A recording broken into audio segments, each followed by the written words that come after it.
America turns 250 this week. The fireworks are real, the flag is real, the achievement is real, but so is the receipt. The United States is approaching its 250th anniversary with roughly $39.2 trillion of gross federal debt. That number moves every day, so do not treat the second decimal place like scripture, but the scale is the point. 39 trillion is no longer a future warning.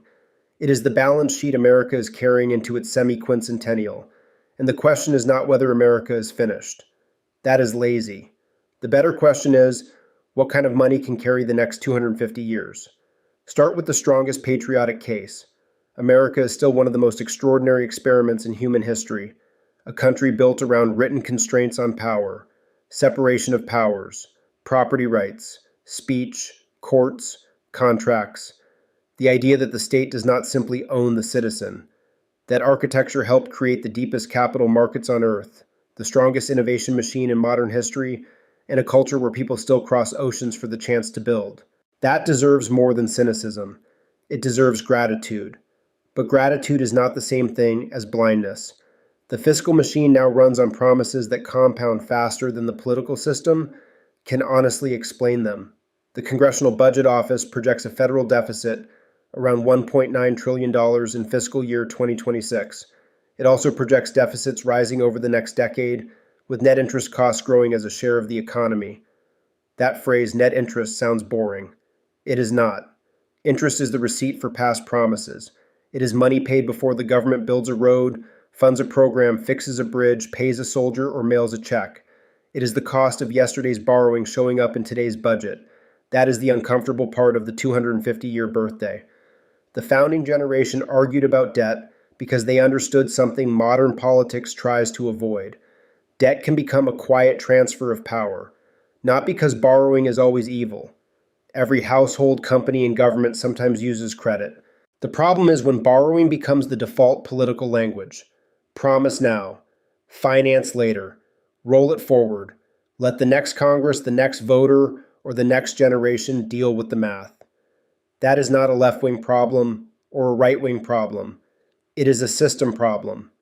Both parties like spending, both parties like tax cuts, both parties like emergency exceptions, both parties like pretending the real bill will be paid by someone else.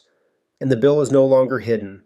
Around $39.2 trillion of gross federal debt, public debt over $31 trillion, deficits projected near $2 trillion in 2026, net interest rising from roughly 3.3% of GDP in 2026 to 4.6% by 2036 in CBO's projection.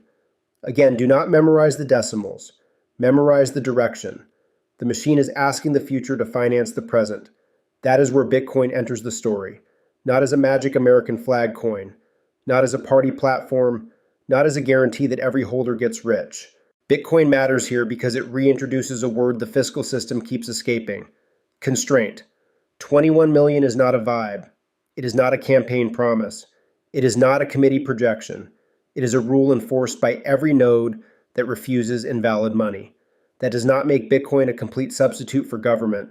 It does not pave roads. It does not write laws. It does not replace citizenship. But it does something very American at the monetary layer. It limits power. The American experiment began with the idea that power should be checked. The executive should be checked. The legislature should be checked. The courts should be checked. The state should be checked by written rules. Bitcoin applies that same instinct to money creation. If the next 250 years are going to be serious, we need more systems where the rules are visible, auditable, and hard to change for convenience. That is the deeper patriotic argument for Bitcoin. It is not that Bitcoin replaces America. It is that Bitcoin preserves one of America's best ideas. Nobody should get unlimited power over everyone else's future. So yes, celebrate the birthday. Celebrate the founders, the immigrants, the builders, the soldiers, the engineers, the entrepreneurs, the families, and the people who kept trying to make the promise more real than it was at the start. But do not celebrate with your eyes closed. A nation can be worth loving and still need an audit.